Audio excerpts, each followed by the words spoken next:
සමන්ත චක්කවාලේසු අත්‍රා ගච්ඡන්තු දේවතා සද්ධම්මං මුනි රාජස්ස සුනන්තු සග්ග මොක්ඛදා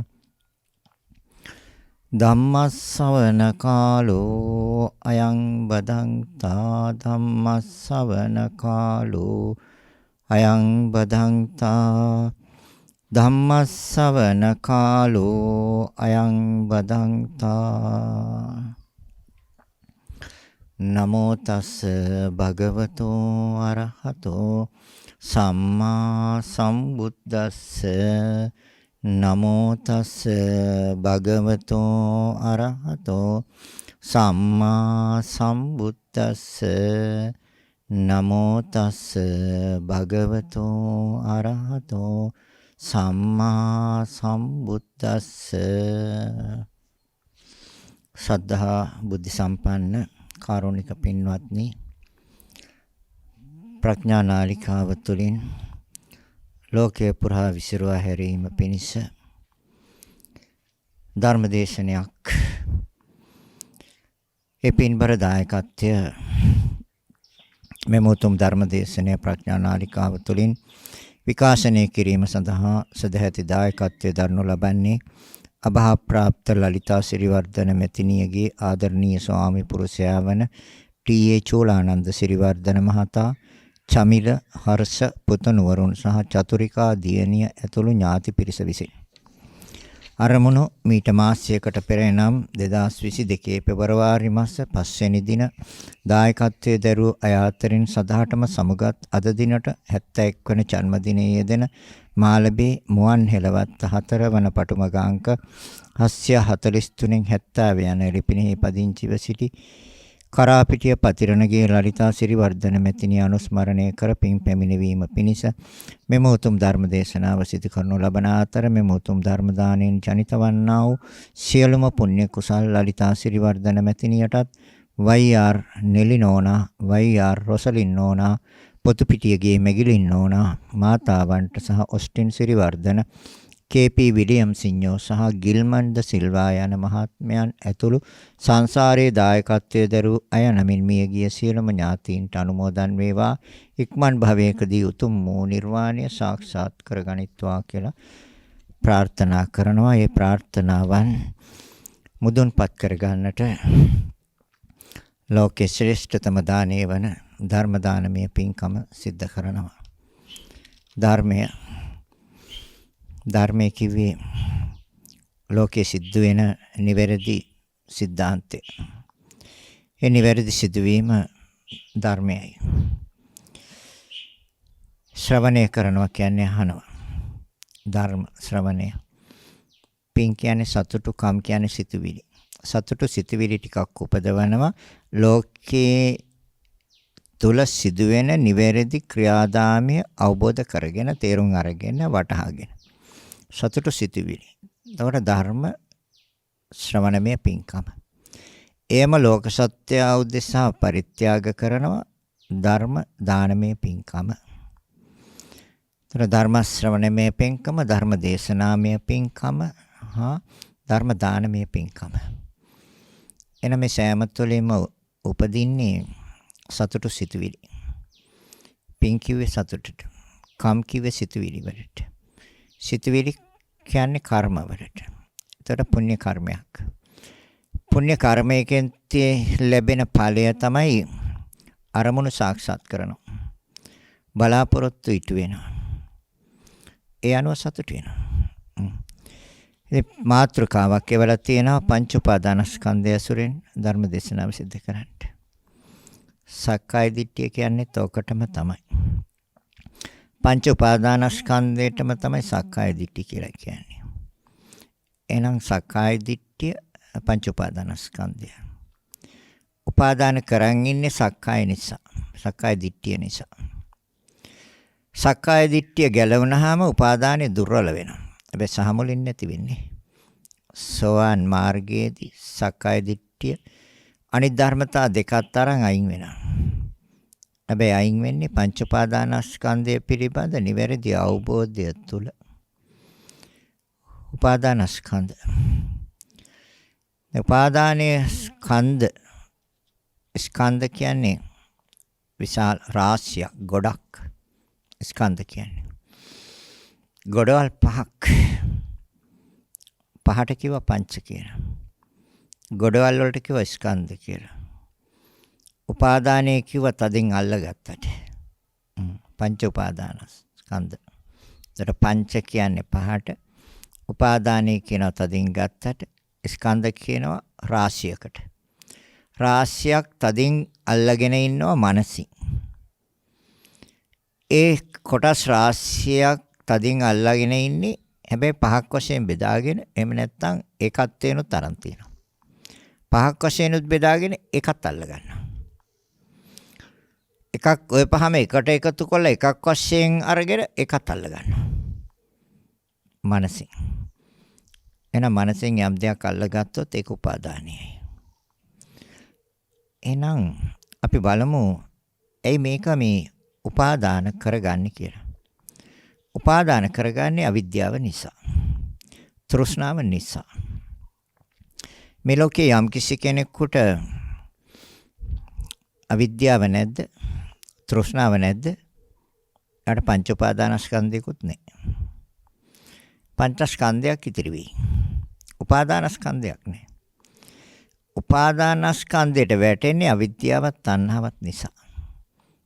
එහෙනම් අවිද්‍යාවත් තණ්හාවත් අයින් කරන්න ඕනේ. ඒතර අවිද්‍යාව කියනවා ස්කන්ධයන්ගේ සැඟවුණු අර්ථය දන්නේ නැත්නම් අවිද්‍යාව. ස්කන්ධ. ඒතකොට දැන් මම කිව්වා ස්කන්ධ කියන්නේ ගොඩවල් පහක් කියලා. රූපස්කන්ධ. රූප ගොඩක්. වේදනාස්කන්ධ. වේදනා ගොඩක්. සංඥාස්කන්ධ. සංඥා ගොඩක්. සංස්කාරස්කන්ධ. එක ගොඩක්. විඥානස්කන්ධ. විඥාන ගොඩක්. ඒතර මේ ගොඩවල් පහයි. ඒතර ගොඩවල් පහයි. දැන් රූපස්කන්ධ.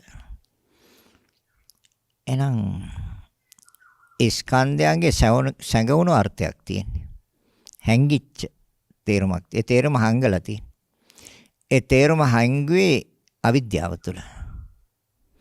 විද්‍යාවට ආවනම් ඒ ස්කන්ධ පහේ අර්ථය එළියට එනවා. නිවැරදිව එළියට එනවා. ස්කන්ධ පහේ අර්ථය. එහෙනම් ස්කන්ධ පහේ නිවැරදි අර්ථය අපි ගන්න ඕනේ එළියට. ඒ නැති තාක්කල් අවිද්‍යාව. එකයි කිව්වේ ස්කන්ධ පහේ සැඟවුණු අර්ථයක් තියෙනවා කියලා. මොකක්ද සැඟවුණු අර්ථය? ඔය පහේ. ඒ අර්ථය හංගවලා එහෙම නැත්නම් හංගලා තියෙන නිසා තමයි අපි උපාදාන කරගන්නේ. ඒක එළියට ගත්තොත් උපාදාන කරගන්නේ. එහෙනම් එළියට ගන්නේ කොහොමද?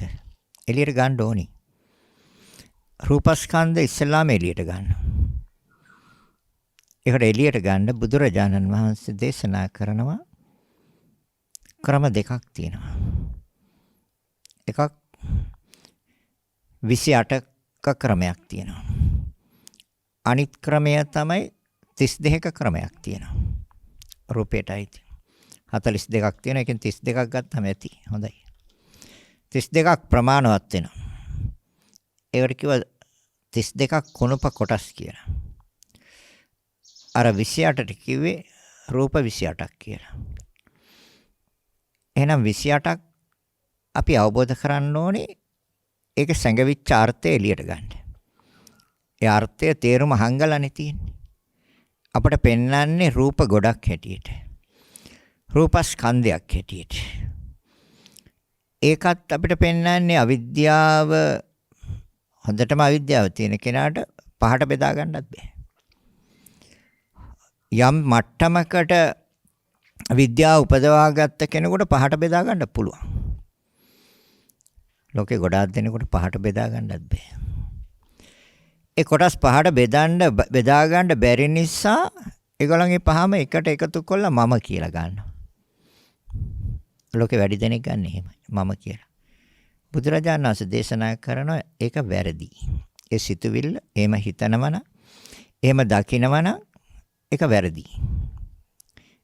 ඇයි ඒක වැරදි වෙන්නේ? වැරදි වෙන්නේ කොටස් පහක් තියෙන නිසා. ඒතර කොටස් පහේ සැඟවුණු අර්ථය එළියට ගැනීම විද්‍යාවයි. කොටස් පහ අංගල තියෙන තාක්කල් ඒ හැංගිච්ච ස්වභාවය මනසට පෙන්වන්නේ පුච්චලයක් හැටියට, කෙනෙක් හැටියට. එහෙනම් ඒක සැඟවුණු අර්ථය එළියට ගන්න ඕනේ. සැඟවුණු අර්ථය එළියට ගන්න නම් 28කට බෙදන්න. එහෙම නැත්නම් 32කට බෙදන්න. එතකොට රූප කියන්නේ මොනවද කියන එක අවබෝධ වෙවි. තේරෙවි. වැටහෙවි. එතකොට උපාදානය අතහැරෙවි. උපාදානය අතහැරෙනවා කියන්නේ සක්කාය දිට්ඨිය අයින් වෙනවා කියන එක. හැබැයි සහ මුලින්ම නෙමෙයි. සක්කාය දිට්ඨිය අයින් වුණාට උපාදානය තියෙනවා. ඒ කාමරාගයේ පටිගේ ඒක උපාදාන කරන් ඉන්නවා. අරූප රාග, රූප රාග, අරූප රාග, මාන, උද්ධච්ච, අවිච්ඡ ඒවා තියෙනවා තව. හැබැයි යම් මට්ටමකට විද්‍යාව උපදවනවා. මොකද සෝවාන් මාර්ගයේදී නිවන දකින්නවනේ. නිවන දකින්න. එහෙනම් සංගුණ අර්ථය එළියට ගන්න නම් අපි මේක බෙදුවා. උතර 28ක් බෙදන්න පුළුවන් 28කට. කොහමද?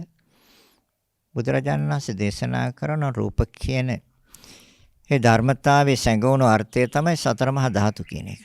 ඒකට තමයි ඔය රූප කියන්නේ. ඒ සතර මහා ධාතුවේ සුද්ධාෂ්ටක කලාපයටයි රූප කියන්නේ කියන කාරණේයි බුදුරජාණන් වහන්සේ දේශනා කරන්නේ. එතකොට අපට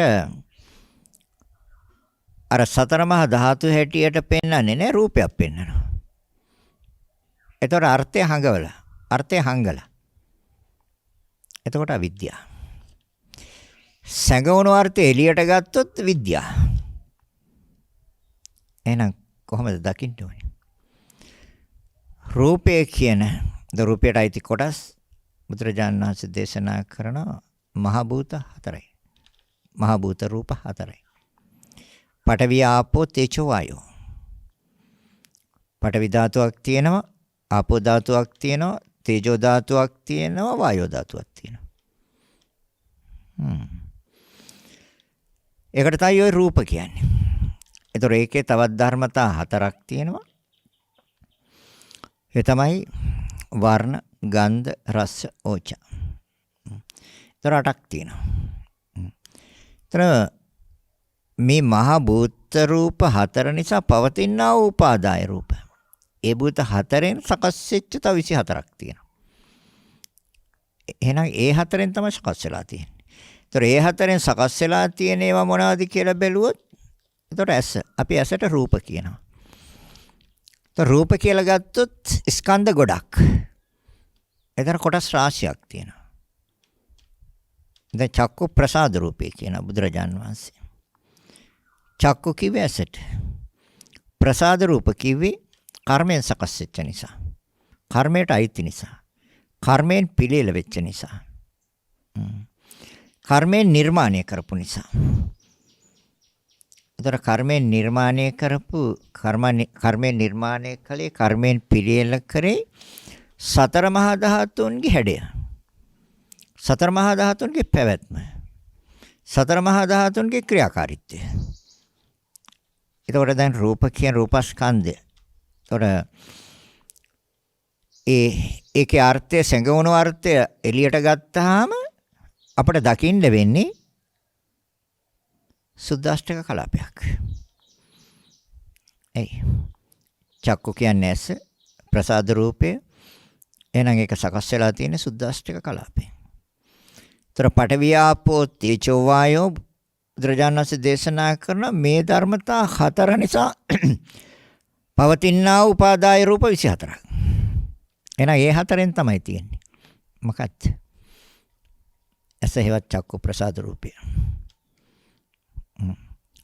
අන්න රූපස්කන්ධයේ සංගුණ අර්ථය ගත්ත එළියට. හැබැයි සංගුණ අර්ථය නිවැරදි තේරුම සත්‍ය එළියට ගත්තට පස්සේ නැවත නැවත ඇහැක්ම දැర్శණය වෙනවා නම් එයා සංගුණ අර්ථය හරියටම එළියට අරන්නේ නැහැ. ඇසක් වශයෙන්ම දැర్శණය වෙනවා. මොකද ඇසක් නැහැ. රූපයකුත් නැහැ. රූප කිව්වේ ඇහැට කිව්වේ රූප කියලා. එහෙනම් ඇසකුත් නැහැ, රූපයකුත් නැහැ. චක්කු ප්‍රසාද රූප. ඒතර රූප කිව්වේ සතර මහා ධාතුන්ගේ ක්‍රියාවලියට. ඒතර සතර මහා ධාතුන්ගේ ක්‍රියාව අපි ගත්ත මනසට. මනසින් දර්ශනය කරගත්තා. මනසින් දැක්කා. මනසින් දැක්කහම ආය අර හැංගිච්ච ස්වභාවයට යන්න බෑ. දැන් හංගලා තියමුනේ එළියට ගත්තා නම් ආය හංගන්න බෑ. ආය හැංගුවොත් ආයි පේන්නේ. දර්ශනය වෙන්නේ. නිවැරදි ආකාරයෙන් දර්ශනය වෙන්නේ. ආයි වැරදි ආකාරයට දර්ශනය වෙන්නේ. එකයි සංගවණු අර්ථය. එහෙනම් අර්ථය හංගලා තියෙන්නේ. ඒ මොකක්ද අර්ථය? සුද්දාෂ්ටක කලාපේ ක්‍රියාව. සතර මහා ධාතුන්ගේ ක්‍රියාව. එහෙනම් ඒ හංගලා තියපු එක එළියට ගන්න. හැබැයි ආයි හංගන්න එපා. ආයි හංග ගන්න එපා. ආයි හංගුවොත් ඇහැක් දකින්නවා, රූපයක් දකින්නවා. රූපයක් දකින්න තාක්කල් අවිද්‍යාව. සතර මහා ධාතු හැටියට මනසින් දකින්න තාක්කල් විද්‍යාව. ඔන්න විද්‍යාව. දැන් අවිද්‍යාවයි තණ්හාවයි නැති කරන්න ඕනේ. මොකටද? නිවන් දකින්න. අවිද්‍යාවයි තණ්හාවයි තියෙන තාක්කල් උපාදාන කරනවා. අවිද්‍යාවයි තණ්හාවයි දුර්වල වෙනවද? උපාදානිය දුර්වල වෙනවා. එහෙනම් විද්‍යාව උපදිනකොට අවිද්‍යාව දුර්වල වෙනවා. අවිද්‍යාව දුර්වල වෙනකොට අපි ලං වෙන්නේ නිවනට. ඒකම සක්කාය දිට්ඨිය දුර වෙනවා. මම මගේ කියන ස්වභාවය දුර්වල වෙනවා. ආත්ම ස්වභාවය, ආත්ම සංකල්පය, ආත්ම වාදය ඒක දුර්වල වෙනවා. ඒතර ආත්ම ස්වභාවය, ආත්ම සංකල්පය, ආත්ම වාදය දුර්වල වෙනවා කියන්නේ සක්කාය දිට්ඨිය අයින් වෙනවා. ඒකයි මේ පංච උපාදානස්කන්ධ සක්කාය දිට්ඨියටම පංච උපාදානස්කන්ධ කියන්නේ ඒකයි. පංච උපාදානස්කන්ධ කියන්නේ සක්කාය දිට්ඨියයි. එහෙනම් දැන් ගත්ත සංගවණු අර්ථය එළියට. චක්කු ප්‍රසාද රූපයක් නැහැ. තියෙන ක්‍රියාවක්. ඒ ක්‍රියාව සුද්දාෂ්ටක කලාපේව සතර මහා ධාතුන්ගේ ක්‍රියාවක්. ආයි හංග ගන්න එපා. ආයි හැංගුවොත් දකින්න බෑ. හංගපු දෙයක් දකින්න බෑ. හංගපු දෙයක් එළියට ගත්තා අපි. මෙච්චර කල් සංගවිලා තිබුණා අවිද්‍යාව තුල. ඒතර අවිද්‍යාව තුල සංගවිච්ච දේ විද්‍යාව තුලින් එළියට ගත්තා. විද්‍යාව කියන්නේ අවබෝධය. ඒතර අවබෝධය තුලින් එළියට ගත්තා. අවබෝධය තුලින් එළියට ගත්තා නම් එතන විද්‍යාව. එහෙනම් මෙච්චර කල් ස්කන්ධයන්ගේ අර්ථය හංගලා තිබ්බේ. ඒ නිසා අපේ මනස අවිද්‍යාවේ. දැන් ගත්ත එළියට හංගලා තිබිච්ච දේ. හැංගුවේ අර ශක්තියන් හතර. ඒක හංගලා නැතිබ්බ. ඒක පෙන්වුවේ නෑනේ. රූපයක් වශයෙන් පෙන්වුවනේ. ඇහැක් වශයෙන් පෙන්වුවනේ. ඇහැක් වශයෙන් පෙන්වුවා නම් ඒක වැරදි. ඇහැක් වශයෙන් දකින තාක්කල් වැරදි. රූපයක් වශයෙන් දකින තාක්කල් වැරදි. ඒකයි සංගවණු අර්ථය එළියට ගන්න කියන්නේ. එහෙනම් දකින්නේ කොහොමද? ඒ හංගලා තියෙන දේ එළියට ගත්තාම නිවැරදිව දකිනවා. කොහොමද දකින්නේ? සතර මහා ධාතු. සෝත ප්‍රසාද රූපය සතර මහා ධාතු. අන්න හැංගිච්ච අර්ථය ගත්ත එළියට. ගාන ප්‍රසාද රූප කියන්නේ සතර මහා ධාතු. හැංගිච්ච අර්ථය එළියට ගත්තා. ජීවා ප්‍රසාද රූප, ජීවා කියන්නේ දිව. ප්‍රසාද රූපේ කියන්නේ කර්මයෙන් සකස් වෙච්ච නිසා. ගාන ප්‍රසාද රූපේ කිව්වේ නාසය. ප්‍රසාද රූපේ කිව්වේ කර්මයෙන් සකස් වෙච්ච නිසා. සෝත ප්‍රසාද රූපේ කිව්වේ කර්මයෙන් සකස් වෙච්ච නිසා. ඒතර ප්‍රසාද රූපේ කිව්වේ සතර මහා ධාතුන්ට. එහෙනම් සංගුණ අර්ථය ගන්නවා දැන් ක්‍රමක්‍රමයෙන් එළියට ගන්නවා. එතකොට අවිද්‍යාව යට යනවා, විද්‍යාව මතුවෙනවා. අවිද්‍යාව තියෙන තාක්කල් තණ්හාව තියෙනවා. අවිද්‍යාව තණ්හා එකතු වෙලා කර්ම සකස් කරනවා. අවිද්‍යාවයි තණ්හාවයි තියෙන තාක්කල් තමයි උපාදානෙට යන්නේ. ඒ තණ්හාපච්චය උපාදාන. තෘෂ්ණාව ප්‍රත්‍යය උපාදානෙට. ඒතර රූප උපාදානස්කන්ධ. උපාදානස්කන්ධ නැහැ. අර සැඟවිච්ච අර්ථය එළියට ගත්තාම. එහෙනම් උපාදානියට යන්නේ. තේරෙනවද? ගැඹුරුයි. හැබැයි තේරුම් ගන්න. උත්සාහ ගන්න. හොඳට විභාග කරන්න. පරීක්ෂා කරන්න. ජීවා ප්‍රසාද රූපය. එතකොට ජීවා කියන්නේ දිව, ප්‍රසාද රූපය කියන්නේ කර්මෙන් සකස් වෙච්ච එක. එතකොට සංගුණ අර්ථය එළියට ගත්තා සතර මහා ධාතුන්ගේ ක්‍රියාවලිය. ආයි හංගන්න එපා. ඒ එළියට ගත්ත ස්වභාවය මනසින් ගත්ත එළියට. ඒ මනසින් එළියට ගත්ත ස්වභාවය නැවත හංග ගන්න එපා. හැංගුවොත් ආයි හොයන්න වෙනවා. හැංගුවොත් ආයි හොයන්න වෙනවා. ආයි හොයන්නේ ඒතර ඊට පස්සේ දකින්නේ දිව හැටියට. නෑ දිවක් නෑ. ඒකයි ජීවහා ප්‍රසාද රූප කියන්නේ බුදුරජාන් වහන්සේ. ඒතර රූප කිව්වේ භූත හතරට. එහෙනම් ඒක ගන්න එළියට. ආයි හංගන්න එපා. කාය ප්‍රසාද රූප. කාය කිව්වේ ශරීරයට. ප්‍රසාද රූප කිව්වේ කර්මෙන් සකස් වෙච්ච හින්දා. ඒතර කාය කිව්වේ ශරීරයට, ශරීරයක් නෙමෙයි සතර මහා ධාතු. අන්න ගත්ත එළියට. ආයි හංගන්න එපා. ආයි හැංගුවොත් ශරීරයක් දකින්නේ. කයක් දකින්නේ. කය තුල පුච්චලයක් දකිනවා. එතකොට ඒක වැරදි. එතකොට මම කියලා ගන්නවා. රූපස්කන්ධය මම. රූපස්කන්ධය මගේ. රූපස්කන්ධය මට අයිති. බුදුරජාණන් වහන්සේ දේශනා කරන ඒ සිතුවිලි වැරදි සිතුවිලි. ඒ සිතුවිලි සියල්ලක්ම වැරදි. එහෙනම් හංගලා තිබුණ දේ එළියට ගත්තා ආයි හංගන්නේ නැහැ. එහෙනම් චක්කු ප්‍රසාද රූප, සෝත ප්‍රසාද රූප, ගාන ප්‍රසාද රූප, ජීව ප්‍රසාද රූප, කාය ප්‍රසාද රූප. ඔය පහම ක්‍රියා පහක්. කාගේ ක්‍රියාවන්ද? භූතයන්ගේ ක්‍රියා පහක්. ඇස කන නාසය දිව ශරීරය. සතර මහා ධාතුන්ගේ ක්‍රියා පහක්. අන්න ගත්ත එළියට. හංගලා තිබ්බේ අවිද්‍යාව තුල. මම හංගලා තිබුණ දේ එළියට ගත්ත අවබෝධය තුල. අවබෝධය කියන්නේ විද්‍යාවට. ගත්ත එළියට. එතකොට ප්‍රසාද රූප පහක් තියෙනවද? තියෙනවා. ඒ ප්‍රසාද රූප පහම හැදුවේ මොනවෙන් කියලාද තථාගතයන් වහන්සේ පෙන්වන්නේ? මහ භූත හතර නිසා පවත්නා වූ උපාදාය රූප. එහෙනම් මහ භූත හතරයි. අන්න හැංගිච්ච එක ගත්ත එළියට. හංගලා තිබුණ එක එළියට ගත්තා. ඊගාට තියෙන බාහිර රූප හතරක්. රූප, ශබ්ද, ගන්ධ, රස. පොට්ටබ්බේ රූපයක්. නමුත් මේ අභිධර්ම ක්‍රමයේදී පොට්ටබ්බේ කියන එක ගන්නෙ නැහැ. බාහිර රූප, ශබ්ද, ගන්ධ, රස. ඒතර බාහිර රූපේ දැන් බුදුරජාණන් වහන්සේ අර මුලින් දේශනා කරපු එක සිතින් අයින් කරගන්න එපා.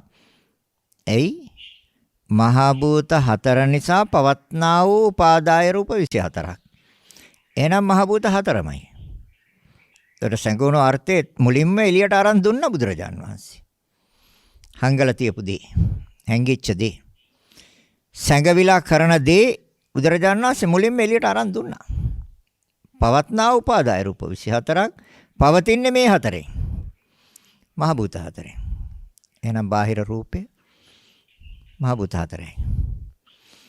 බාහිර ශබ්දය මහ භූත හතරයි. බාහිර ගන්ධය මහ භූත හතරයි. බාහිර රසය මහ භූත හතරයි. පොට්ටබ්බේ රූපයක් ඒකත් මහ භූත හතරයි. එහෙනම් දැන් ගත්ත එළියට. ඒතර භාව රූප දෙකයි. ඒ කියන්නේ ස්ත්‍රියක් වශයෙන් හඳුනා ගන්න තියෙන රූපය. ඒ රූපය නෙමෙයි සතර මහා ධාතුන්ගේ හැඩය. ස්ත්‍රියක් නැහැ. ඒ ස්ත්‍රියක් නැහැ කියන්නේ මහා භූත හතර නිසා පවත්නා වූ උපාදාය රූප 24ක් නම් ස්ත්‍රියක් කොහෙද ඉන්නේ? ඒ භාව රූපය සතර මහා ධාතුන්ගේ හැඩයක්. එයා කතා කරන හඬ ශබ්ද රූපයයි.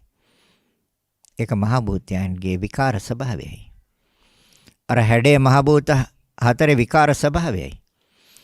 දැන් මේ අපි හංගලා තියෙන එක ක්‍රමක්‍රමයෙන් එළියට ගන්නවා. ඒ ගන්න අවබෝධයෙන් විද්‍යාව. ତොර අවබෝධය තුළ එන්නේ විද්‍යාවට. එහෙනම් ස්ත්‍රියක් නෑ. ස්ත්‍රියක් ඉන්නවා නම් බුදුරජාණන් වහන්සේ කියනවා එතන. ස්ත්‍රියක් නෑ. පුරුෂයෙකුත් නෑ. එහෙනම් භාව රූපයක්. ඒතර භාව රූපය මොකයටද අයිති? පඨවි ආපෝ තේජෝ වායෝ.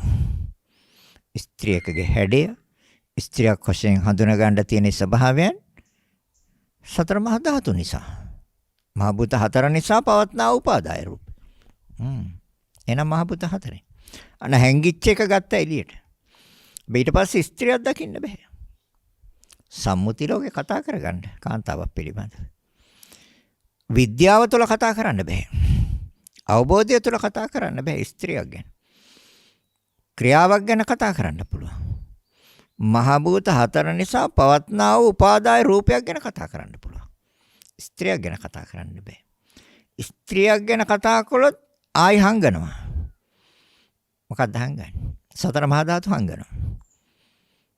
එතකොට එහෙනම් සංගුණ අර්ථය එළියට ගන්න බෑ. එළියට ගන්නේ අවබෝධයෙන්. මේ දර්ශනය දැකලා බුදුරජාණන් වහන්සේ දේශනා කරපු ඒ නිවැරදි දර්ශනය එළියට ගත්තාම එළියට ගන්නේ හංගලා තිබ්බ හින්දා. හංගලා තිබ්බේ අවිද්‍යාව තුළ. විද්‍යාව තුළ හංගන්න බෑ. විද්‍යාව තුළ එළියට අරන් දෙනවා. දැන් අරන් දුන්නා. ස්ත්‍රියක් නෑ කියන එක. පුරුෂ භාව රූප.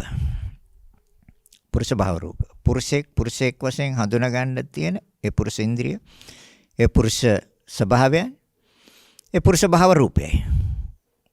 ତොර දැන් ආයි මුලට යන්න මොකද්ද බුදුරජාණන් වහන්සේ කිව්වේ? මහා භූත හතර නිසා පවත්නා වූ උපාදාය රූපය. එහෙනම් මහා භූත හතරෙන් තමයි නිර්මාණය වෙලා තියෙන්නේ, සකස් වෙලා තියෙන්නේ. පුරුෂයෙක් නෑ. පුරුෂයෙක් වශයෙන් හංගලා තිබ්බා. හැංගුවේ අවිද්‍යාව තුළ. දැන් විද්‍යාව අවබෝධය තුළ විද්‍යාවට එනවා. එතකොට දකින්නේ මහා භූත හතර නිසා පවත්නා උපාදාය රූපය. ඒකත් භව රූපය. ඒ වගේම හෘද වස්තු රූපය. හෘද වස්තු රූපය. රූපය කිව්වේ සතර මහා ධාතුන්ගේ ක්‍රියාවට. ද්‍රෝක කර්මයෙන් සකස් වෙච්ච එකක්. දර හෘද වස්තු රූපය මහා භූත හතර නිසා පවත්නා වූ රූපයක්. දැන් 24 පෙන්වනවා බුදුරජාන් වහන්සේ. ඒතර 28ක් වෙන්නේ මහා භූත හතරත් එක්ක. එහෙනම් හෘද වස්තුව සතර මහා ධාතුන්ගේ හැඩයක්, ක්‍රියාවක්, පටන් ගැනීමක්, පැවැත්මක්. අන්න සංගුණ අර්ථය ගන්න එළියට ක්‍රමක්‍රමයෙන්.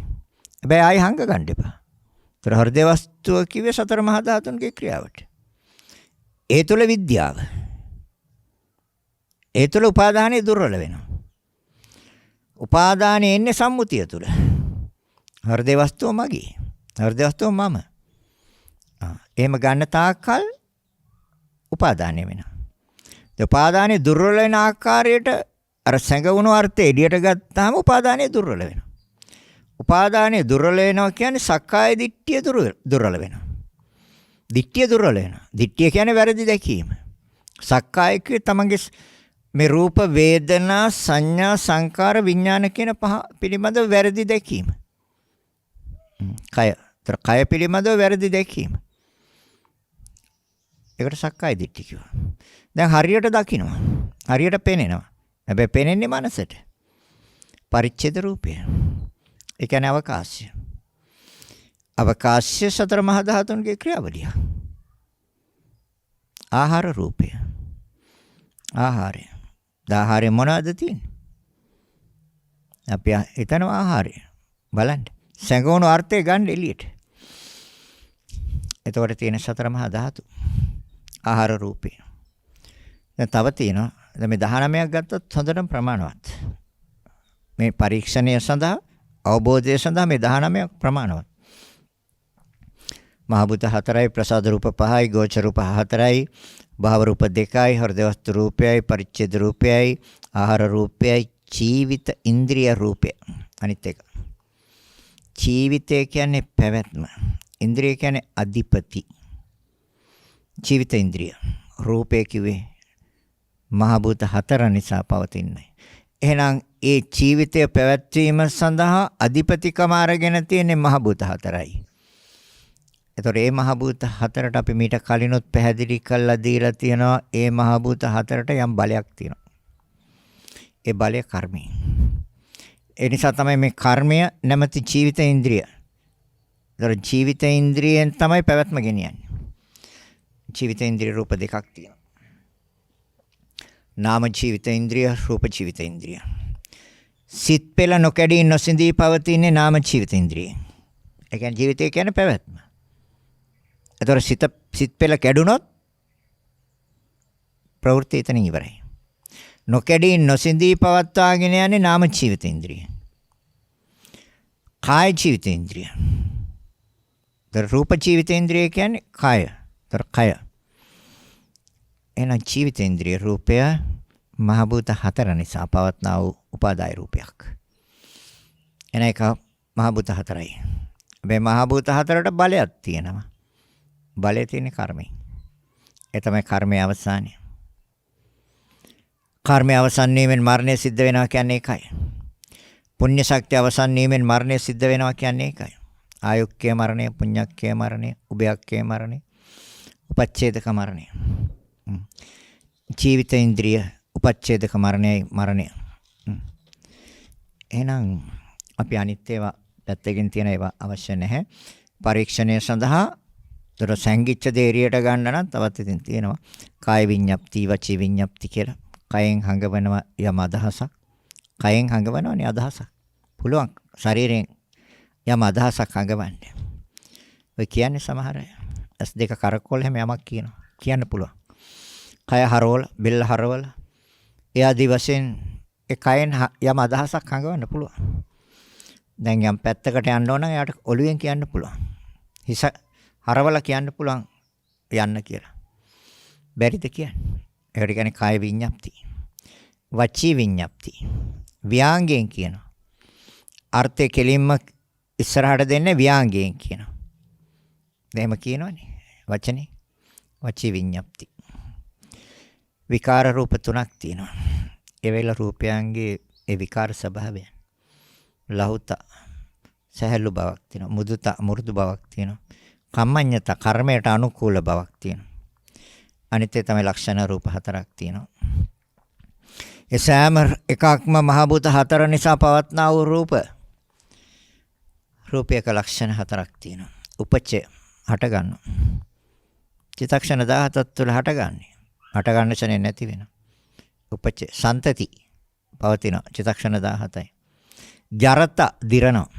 අනිච්චත වෙනස් වෙනවා. ඒ රූපයක ලක්ෂණ 4ක් තියෙනවා. එහෙනම් මේ සියලුම රූප මහ භූත 4 නිසා පවත්නා වූ රූපයි. එහෙනම් ගත්තන්න රූපස්කන්ධය එළියට ගත්තා. සංගවණු අර්ථය ගත්තා රූපස්කන්ධේ සංගවණු අර්ථය එළියට ගත්තා. ගන්න හරියට. ආය හංග ගන්න එපා. ආය හැංගුවොත් ආය හොයන්න වෙනවා.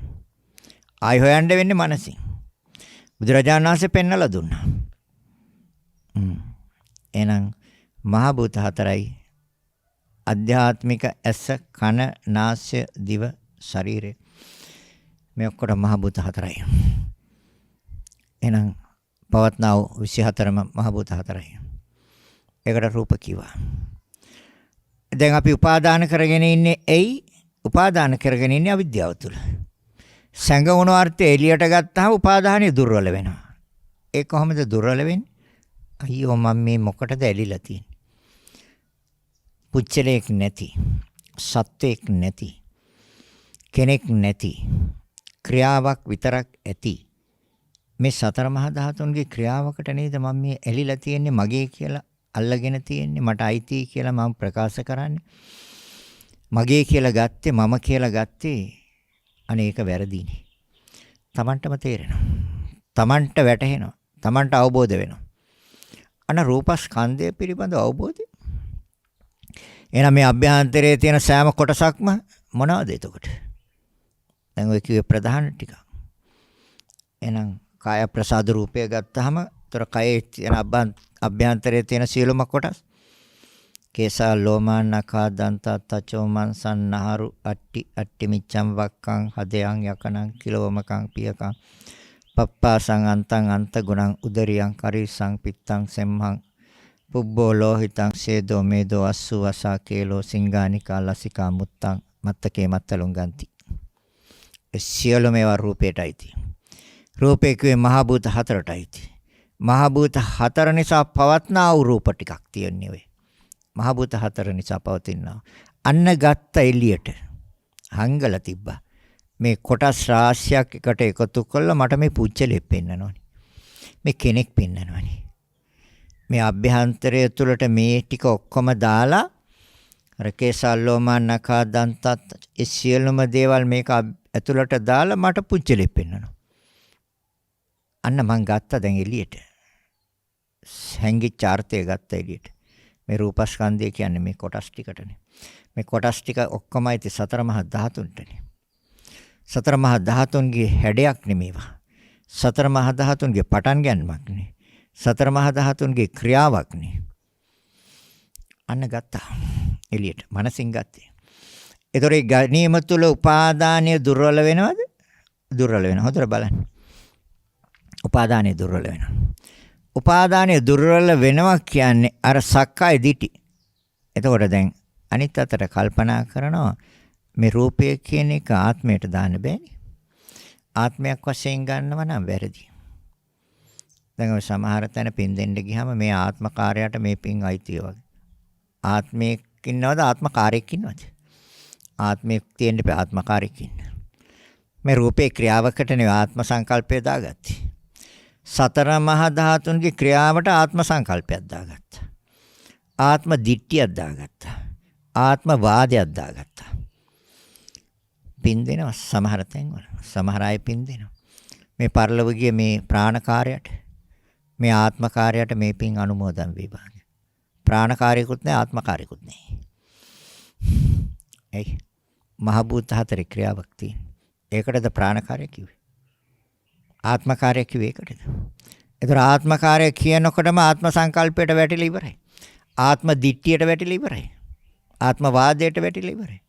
බුදුරජාණන් වහන්සේ දේශනා කරන ආත්මයක් නැහැ. අනාත්මයි කියන එක. එහෙනම් රූපස්කන්ධය. රූප උපාදානස්කන්ධය. දැන් අපි උපාදාන කරගෙන ඉන්නේ ඇයි? උපාදාන කරගෙන ඉන්නේ අනවබෝධය තුල. නොදන්නාකම තුල, නොතේරෙනකම තුල, නොයටහීම තුල අපි උපාදාන කරන් ඉන්නවා. ඔක්කොම කොටස් ටික විසිරෝල හැරියා. එතකොට සක්කාය දිට්ඨියට මොකද වෙන්නේ? රූපය ආත්මයට දාන්න බැරි බව දකිනවා. තමා රූපවත් කියලා ගන්න බැරි බව දකිනවා. රූපය තුල තමා නැහැ කියලා දකිනවා. තමා තුල රූපය නැහැ කියලා දකිනවා. ඒ රූපස්කන්ධය පිළිබඳව දිට්ඨි හතර ගැලවෙනවා. ඒ රූපස්කන්ධය පිළිබඳව දිට්ඨි හතර ගැලවෙනවා කියන්නේ සක්කාය දිට්ඨිය ගැලවෙනවා කියන එක. විෂයාකාර ආත්ම දිට්ඨියට සක්කාය දිට්ඨි කිව්වා. විෂයාකාර ආත්ම දිට්ඨියට. ඒකෙන් රූපස්කන්ධය පිළිබඳව හතරයි. ඒතර මේ කොටස් රාශිය කොහොමද ගන්නෙ ආත්ම වශයෙන්? නෑනේ කොටස් ටිකක් තියෙන්නේ ඇතිව නැති වෙනවා. අලුතෙන් උපදින ශනේ නැති වෙනවා. කොහොමද ආත්මයකට දාන්නේ? බෑ. රූපය ආත්මයට දාන්න බෑ. තමා රූපවත් තමා කියලා කෙනෙක් නෑනේ කොටස් ටිකක් නේ තියෙන්නේ. තමා රූපවත් කියන්න බෑ. රූපය තුල තමා ඉන්නවා එහෙම කියන්න බෑ. ඒ රූපයකුත් නැහැ තමා කියලා කෙනෙකුත් නැහැ. සතර මහා ධාතුන්ගේ ක්‍රියාවලිය. ඒ රූපය ආත්මයට දාන්න බෑ. තමා රූපවත් කියන්න බෑ. රූපය තුල තමා කියලා කෙනෙක් නැහැ නේ. අන්න හැංගිච්ච අර්ථය එළියට ගත්තා.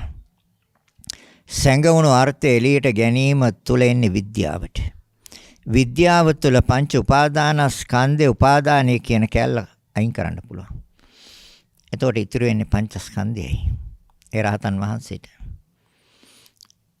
එහෙනම් දැන් පැහැදිලිද? රූප උපාදානස්කන්ධා දුක්ඛ. වේදනා උපාදානස්කන්ධා දුක්ඛ. සංඥා උපාදානස්කන්ධා දුක්ඛ. සංස්කාර උපාදානස්කන්ධා දුක්ඛ. විඥාන උපාදානස්කන්ධා දුක්ඛ. පංච උපාදානස්කන්ධා දුක්ඛ. සක්කාය දිට්ඨි. ඒකයි පංච උපාදානස්කන්ධයට සක්කාය දිට්ඨි කියලා කියන්නේ. වැරදි දර්ශනය. නිවැරදිව ගන්න. නිවැරදිව දකින්න නම් අර හැංගිලා තිබුණු අර්ථය එළියට ගත්තා. මෙච්චර කාලයක් මම කියලා පෙන්නවා. මගේ කියලා පෙන්නවා. මට අයිතිය පෙන්නවා. බැලුවා නෑ එහෙම එකක්. මම කියන එකත් වැරදි සිතුවිල්ලක් කියන එක තමාම අනුමත කරනවා. මගේ කියන ස්වභාවය වැරදි සිතුවිල්ලක් කියලා Tamanම අනුමත කරනවා. මට අයිති කියන ස්වභාවය වැරදි සිතුවිල්ලක් කියලා තමාම අනුමත කරනවා. ඒ දැකලා අනුමත කරන්නේ. දැක්කේ හංගලා තිබ්බ දේ එළියට ගත්ත හින්දා. හංගලා තිබ්බොත් බලන්න බෑනේ, දකින්නේ නෑනේ. හංගලා පෙන්නවා. ඒ පෙන්වේ අවිද්‍යාවෙන්. පුච්චලෙ පෙන්නවා. සත්‍යෙ පෙන්නවා. කෙනෙක් පෙන්නවා. බුදුරජාණන් වහන්සේ දේශනා කරන්නේ නිස්සත්ත්‍ය නිජීව. සත්‍යෙක් නෑ, ජීවෙක් නෑ. එහෙනම් සක්කාය දිට්ඨිය ගැලවෙනවා එතනදී. ඒකයි මේ සක්කාය දිට්ඨියට පංච උපාදානස්කන්ධ කිව්වේ. පංච උපාදානස්කන්ධය කිව්වා නම් එතන සක්කාය දිට්ඨිය. දැන් රූපස්කන්ධය පිළිබඳව දැකගත්තා. දැනගත්තා. දැකගත්තා. සංගුණ අර්ථය එළියට ගත්තා. ආයි හංග ගන්න එපා. ආයි හංග ගත්තොත් ආයි හොයන්න වෙනවා. ඉතින් හොයන්න වෙන්නේ මනසින්. ඇහැට පේන එකක් නෙමෙයි මේක. හංගලා තියෙනවා. හංගලා තිබ්බ දේ එළියට ගත්තේ මනසින්. ආයි හංග ගත්තොත් ඒත් එහෙනම් මනසින්ම තමයි හංගන්නේ. එහෙනම් වේදනා උපාදානස්කන්ධය. වේදනාව උපාදාන කරගෙන නැද්ද? වේදනාවක් තියෙනවා රාශියක්. අස මුල් කරගෙන හට ගන්න වේදනාවක් තියෙනවා. කන මුල් කරගෙන හට ගන්න වේදනාවක් තියෙනවා. ඒ කනේ වේදනාව නෙමෙයි. කන නිසා විඳින වේදනාවක්. සොම්නස් දොම්නස් මදහත්. ඇස නිසා විඳින වේදනාව සොම්නස් දොම්නස් මදහත්. හැබැයි ඇසේ රෝගයක් නම් ඒක දුක්ඛයි. කායික දුක්ඛ රෝගයක්. කායික දුක්ඛ වේදනාවක්. කනේ ආබාධයක් නම් කායික දුක්ඛ රෝගයක්. නාසය ආබාධයක් නම් නාසයයිති කයටනේ. කායික දුක්ඛ රෝගයක්. දිව ආබාධයක් නම් කායික දුක්ඛ රෝගයක්. ශරීරයේ ආබාධයක් නම් කායික දුක්ඛ රෝගයක්. මානසික ආබාධයක් නම් මානසික දොම්නස් ඒක දුකයි. එහෙනම් වේදනාව කායික සැප වේදනා, කායික දුක් වේදනා. මානසික සෝමනස්ස වේදනා, මානසික දෝමනස්ස වේදනා. උපේක්ඛා වේදනා. එතකොට අසමුල් කරගෙන වේදනා තුනක් තියෙනවා. ඇසෙන් දකින රූපය පිළිබඳව සෝමනස්ස වේදනා. ඒ දැකපු රූපය අප්‍රිය අමනාපයි දොම්නස් වේදනා. ඒ දැකපු රූපය මධ්‍යස්ථ ස්වභාවයයි ලස්සනත් නෑ අවලස්සනත් නෑ. උපේක්ඛා වේදනා. තියෙනවද? එහෙනම් ඇහෙන් 3යි, කනෙන් 3යි, නාසයෙන් 3යි, දිවෙන් 3යි, ශරීරයෙන් 3යි, මනසෙන් 3යි 18යි වේදනා.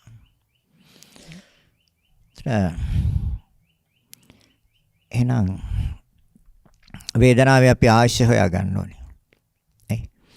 විඳින්නේ මම කියලා ගන්නවනේ. පුච්චලයක් ඇතුල් කරලා තියෙනවනේ උකට. පුච්චලේ කාරූඪ කරලා තියෙනවනේ. පුජ්‍යල ස්වභාවයෙන් ඉඳගෙනනේ බලන්නේ වේදනාව. නෑ.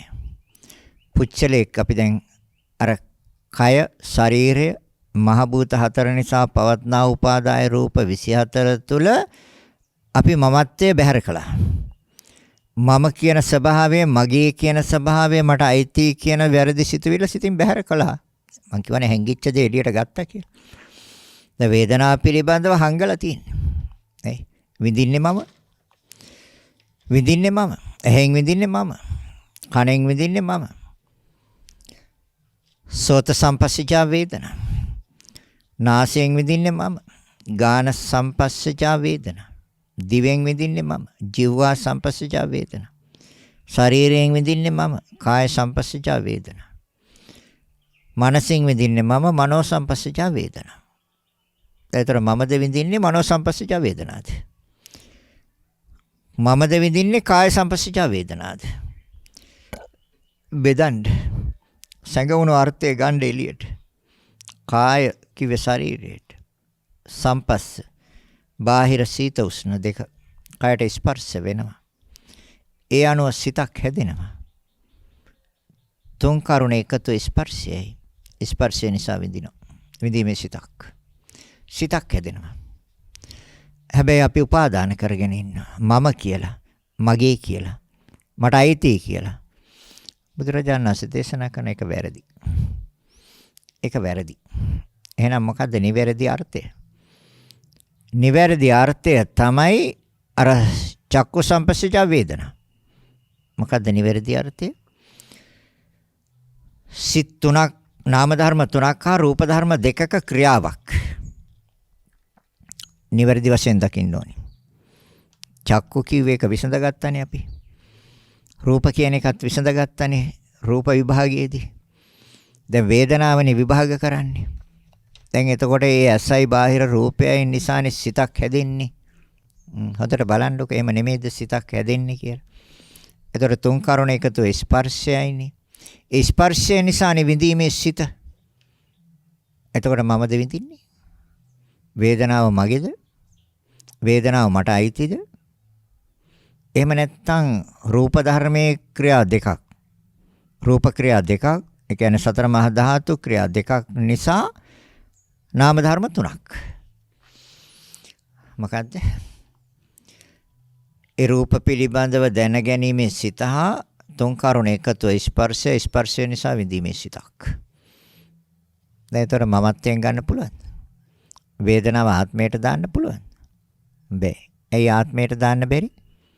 ආත්මයක් නොවන නිසා. ඇයි ආත්මයක් නොවන්නේ? ඇතිව නැති වෙන නිසා. පවතින දෙයකටයි ආත්මය කියන්නේ. මොහොතක්වත් නොපවතින දෙයකට ආත්මය කියන්නේ නැහැ. ආත්මය කියන්නේ පවතින දෙයක්. ඒකම තමාගේ ඕනෑකම අනුව. ඒ පවතින දේ තමන්ගේ ඕනකම අනුව. තමන්ගේ අවශ්‍යතාවයන් අනුව. එතකොට ආත්මයයි. එහෙනම් වේදනාව ආත්මයට දාන්න බෑ. තමා වේදනාවත් බෑ. ඒයි තමා කියලා කියන්නේ නැහැ. දැන් පෙන්වන්නේ තමා කියලා කියන්නේ නැහැ කියලා. මොකද්ද? අර චක්ක ප්‍රසාද රූපය, බාහිර රූපය, තර සතර මහා ධාතු දෙකයි. එකට සම්බන්ධ වෙනවා. හැදුවා සිත් තුනක්. ඒ රූප පිළිබඳව දැනගැනීමේ සිතක් හැදුවා. තුන් කරුණ එකතු ස්පර්ශය, ස්පර්ශය නිසා විඳීමේ සිතක් හැදුවා. දැන් ඒතර ඔය ධර්මතා පහෙන් මොකක්ද ආත්මයට දාන්නේ? ආත්මයට දාන්න බෑනේ. එහෙනම් වේදනාව ආත්මයට දාන්න බෑ. හේතුන්ගෙන් හටගත්තේ. කචිතක්ෂණය ආශ. එහෙනම් හේතුන්ගෙන් හටගත්ත ස්නේහයෙන් බිඳෙනවා. අලුතෙන්ම හටගන්න ස්නේහයෙන් බිඳෙනවා. එහෙනම් කොහොමද ආත්මයට දාන්නේ? ආත්මය කියන්නේ පවතින දෙයක්. හටගන්න ස්නේහයෙන් බිඳෙනවා, බිඳෙන ස්නේහයෙන් හටගන්නවා. අලුතෙන්ම හටගන්නවා. එහෙනම් ආත්මයට දාන්න බෑ. තමා වේදනාවක් කියන්න බෑ. වේදනාව තුළ තමා ඉන්නවා කියන්න බෑ. තමා තුළ වේදනාව තියෙනවා කියන්න බෑ. ඒ තමා කියලා කෙනෙක් නැති නිසා. පෙන්වුව ධර්මතා පහයි තියෙන්නේ කියලා. ඇස.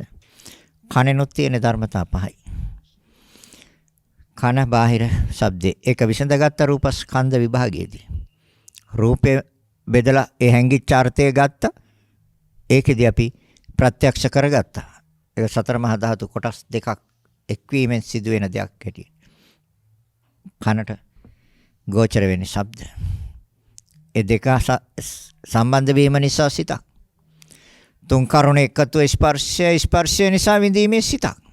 සෝත සම්පස්සජ වේදනා. විඳීමේ සිතක්. ඒතර කවුද විඳින්නේ? ආත්මයේද වේදනාව? ආත්මය කියන්නේ තමා කිව්වොත් ආත්මයි. කෙනෙක්. පුච්චලේ. සත්‍යේ. නෑ. වේදනාව ආත්මයට දාන්න බෑ. ආත්මය කියන්නේ නොවෙනස්. තමාගේ වශයෙන් බෑ. අලුතෙන් උපදින ස්නේහ නැති වෙනවා. එහෙනම් වේදනාව ආත්මයට දාන්න බෑ.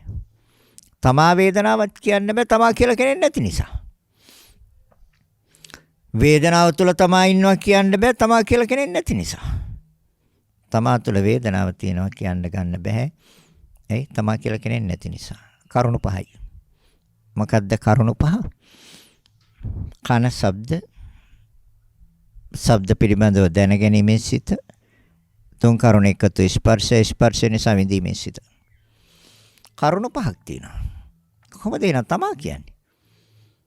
ආත්මය කියන්නේ කොහොමද? බෑ. එන වේදනාව. තර සංඥාව ආත්මයේද? නෑ. සංඥාව ආත්මය නෙමෙයි. තර සංඥා තියෙන රූප සංඥා, ශබ්ද සංඥා, ගන්ධ සංඥා, රස සංඥා, පොට්ටබ්බ සංඥා, ධම්ම සංඥා. සංඥාව කියන්නේ හඳුනා ගැනීමේ සිතක් විතරයි. යම් දෙයක් හඳුනා ගන්න සිත ඕනේ. තොර සිතෙන් හඳුනා ගන්න. තොර හඳුනාගත්ත දේ පිළිබඳව සිතේ ප්‍රවෘත්තියට එක චිත්තක්ෂණයයි ආයුෂ. එක චිත්තක්ෂණයක් තුළ ඉපද බින්දිනවා. අලුතෙන්ම උපදින ශනේ බින්දිනවා. සංඥාව. හැබැයි අපි උපාදාන කරන් ඉන්නවා.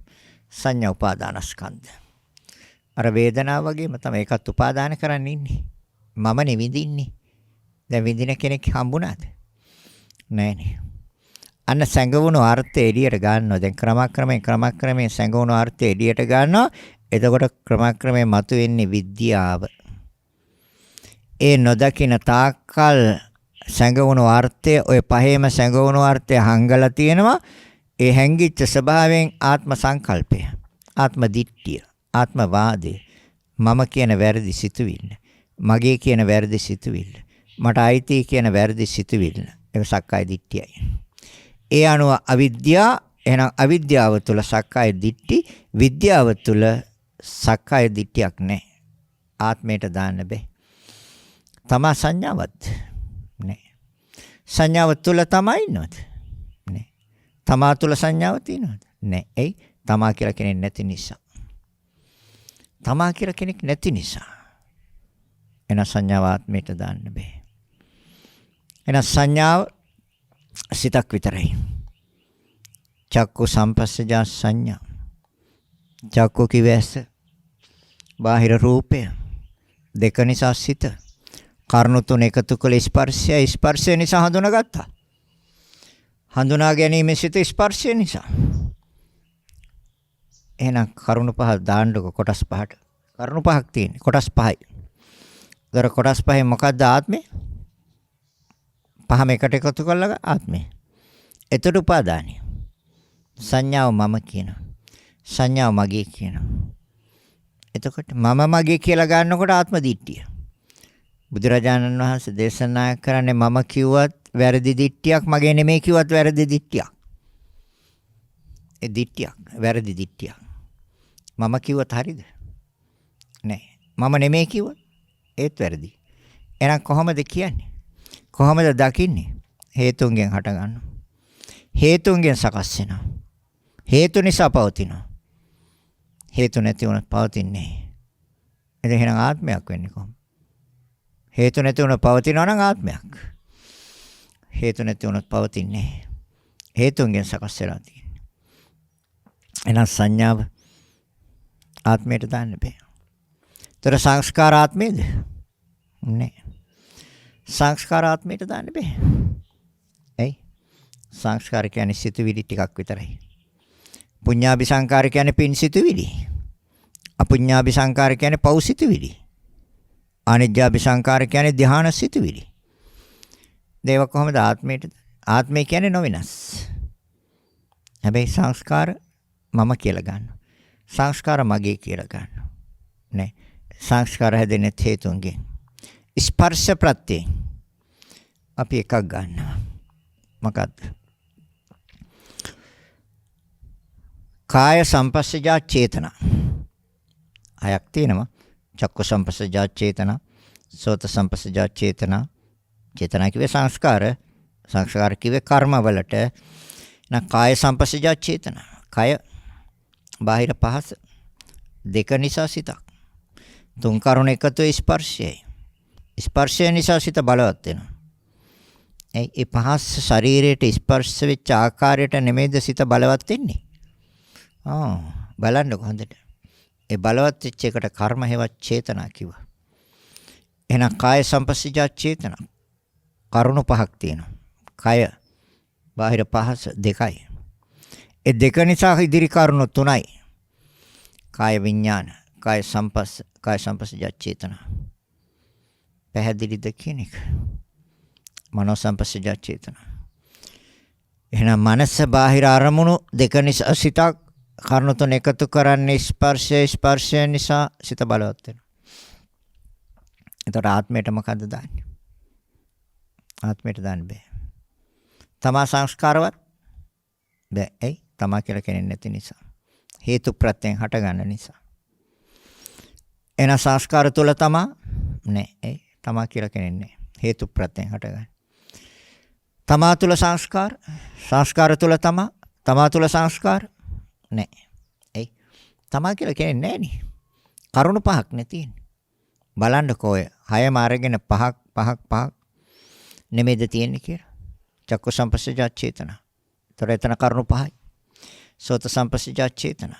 ගාන සංපස්සජ චේතනා. ජීව සංපස්සජ චේතනා. කාය සංපස්සජ චේතනා. මනෝ සංපස්සජ චේතනා. අරන් බලන්න. අනුපාදානේ දුර්වල වෙනවා.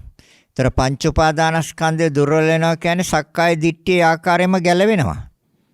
ඒකයි මේ පංච උපාදානස්කන්ධයටමයි සක්කාය දිට්ඨි කියලා කියන්නේ. සක්කාය දිට්ඨියමයි පංච උපාදානස්කන්ධය කියන්නේ ඒකයි. ඒතර පංච උපාදානස්කන්ධය ඒතර සැඟවුණු අර්ථය එළියට ගන්නකොට එළියට එනකොට අවිද්‍යාව යට යනවා. විද්‍යාව මතුවෙනවා. අවබෝධය මතුවෙනවා. ඒ නිවැරදි අවබෝධයයි එන්නේ. නිවැරදි අවබෝධය තුළ සක්කාය දිට්ඨිය අයින් වෙනවා. සක්කාය දිට්ඨිය අයින් වෙන්නේ අනිත් දෙන්නත් එක්කම තමයි යන්නේ. විචිකිච්ඡා සීලබ්බත පරාමාස. ඒ හේතු ප්‍රත්‍යෝපන්න ධර්මයන් හරියටම අවබෝධ වුණාම එයාට වෙන කොහොත් යන්න දෙන්නේ. එයා දන්න මෙතනින්ම තමයි ගැලවෙන්න තියෙන්නේ කියලා. මේ දුකෙන් නිදහස් වෙන්න තියෙන මෙතනින්මයි කියන කාරණය දකිනවා. විඥාන උපාදානයි. විඥානය කියන්නේ අරමුණ දැනගන්න. දැනමුර දැනගන්න. ඒ විඥානය කියන්නේ එකක්ද? ආත්මයද? නෑ. අසයි රූපය නිසා චක්කු විඥානය. ඉතින් කොයිද ආත්මයට දාන්නේ? තමා විඥානවත්ද? නෑනේ.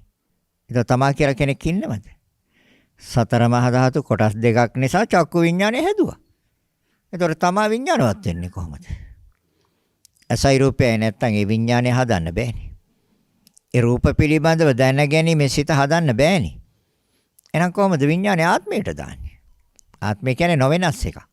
තමාගේ වමනාවට හදන එක. තමන්ගේ ඕනකම අනුව හැදෙන එක. එහෙනම් හැදෙන්නේ. එහෙනම් විඥානය ආත්මයට දාන්න බෑ. තමා විඥානවත් කියන්න බෑ. එයි තමා කියලා කෙනෙක් නැති නිසා. විඥානය තුල තමා ඉන්නවද? නෑ. ඒ තමා කියලා කෙනෙක් නෑනේ. කනයි ශබ්දය නිසා විඥානයක්. නාසයයි ගන්ධය නිසා විඥානයක්. දිවයි රසය නිසා විඥානයක්. කයයි පහසයි නිසා විඥානයක්. මනසයි අරමුණු නිසා විඥානයක්. එහෙනම් තමා විඥානවත් නෑ. විඥානය තුල තමාද? තමා තුල විඥානය නෑ. අන්න සංගවණු අර්ථ ගත්ත එළියට. ඒ සංගවණු අර්ථ ගන්නකො එළියට. ඒ ගන්නේ ප්‍රඥාවෙන්. අන්න ප්‍රඥාවෙන්. ඒ ප්‍රඥාවට කිය විදර්ශනා ප්‍රඥා. විදර්ශනා කිය විශේෂ දර්ශනය. ඒකෙන් ලබාගත් අවබෝධයට තමයි විදර්ශනා ප්‍රඥාව කියේ. ප්‍රඥාව කිය අවබෝධය. නිවැරදි අවබෝධය. ප්‍රඥාවයි. එන සක්කාය දිට්ඨි විචිකිච්ඡා සීලබ්බත පරාමාස ගැලවෙනවා. ඒ පංච උපාදාන ඒකයි ඔය පංච උපාදානස්කන්ධයට සක්කාය දිට්ඨි කියන්නේ. සක්කාය දිට්ඨි කියන්නේ පංච උපාදානස්කන්ධය කියන්නේ හේතුව නිසා. හොඳයි ධර්ම දේශනාව අවසන් කරනවා.